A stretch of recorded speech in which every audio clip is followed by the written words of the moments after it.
Welcome to Lakshmi health talk. ಈ ವಿಡಿಯೋದಲ್ಲಿ ಹೃದಯಾಘಾತದ ಬಗ್ಗೆ ತಿಳಿದುಕೊಳ್ಳೋಣ. ಹೃದಯಾಘಾತ ಒಂದು ಗಂಭೀರ ಆರೋಗ್ಯ ಸಮಸ್ಯೆಯಾಗಿದೆ. ಹೃದಯದ ಮಾಂಸಕೋಶಗಳಿಗೆ ರಕ್ತ ಪ್ರವಾಹ ಸರಿಯಾಗಿ ಸಾಗದಿದ್ದಾಗ ಹೃದಯಾಘಾತ ಅನ್ನೋದು ಉಂಟಾಗುತ್ತದೆ. ಇದನ್ನು ನಾವು ಮಯೋಕಾರ್ಡಿಯಲ್ ಇನ್ಫಾರ್ಕ್ಷನ್ ಎಂದು ಕರೆಯುತ್ತೇವೆ. ರಕ್ತನಾಳಗಳಲ್ಲಿ ಕೊಬ್ಬಿನ ಅಂಶ ಹೆಚ್ಚಾಗಿ ಇದ್ದು ರಕ್ತನಾಳಗಳು ತಕ್ಷಣವೇ ಮುಚ್ಚಿಕೊಳ್ಳುತ್ತವೆ. ಇದರಿಂದ ಹೃದಯಕ್ಕೆ ಆಮ್ಲಜನಕದ ಕೊರತೆ ಉಂಟಾಗುತ್ತದೆ. ಹೃದಯಾಘಾತ ಸಂಭವಿಸಲು ಕಾರಣಗಳ ಬಗ್ಗೆ ತಿಳಿದುಕೊಳ್ಳೋಣ.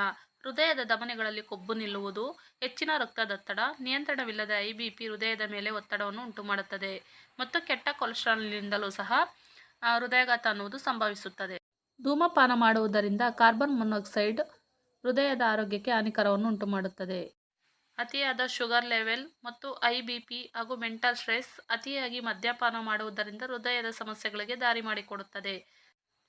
ಕುಟುಂಬದ ವ್ಯಕ್ತಿಗಳಲ್ಲಿ ಆನುವಂಶಿಕವಾಗಿಯೂ ಸಹ ಹೃದಯಾಘಾತ ಅನ್ನುವುದು ಕಾಣಿಸಿಕೊಳ್ಳುತ್ತದೆ. ಹೃದಯಾಘಾತದ ಮುಖ್ಯ ಲಕ್ಷಣವೆಂದರೆ ಎದೆ ನೋವು ಮತ್ತು ಎಡಭಾಗದಲ್ಲಿ ನೋವು, ಭುಜ, ಕೈ ನೋವು, ಎಡಗೈ ಮತ್ತು ಎದೆಗೆ ವಿಸ್ತಾರವಾಗುತ್ತದೆ. ಉಸಿರಾಟದ ತೊಂದರೆ ಅನ್ನುವುದು ಕಾಣಿಸಿಕೊಳ್ಳುತ್ತದೆ. ಕೆಲವೊಮ್ಮೆ ಹೊಟ್ಟೆ ನೋವಿನ ರೂಪದಲ್ಲಿಯೂ ಸಹ ಕಾಣಿಸಿಕೊಳ್ಳುತ್ತದೆ ಹಾಗೂ ಬೆವರು ಸಹ ಸಂಭವಿಸುತ್ತದೆ.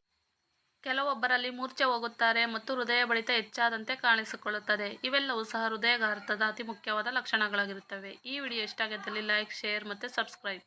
Thank you for watching.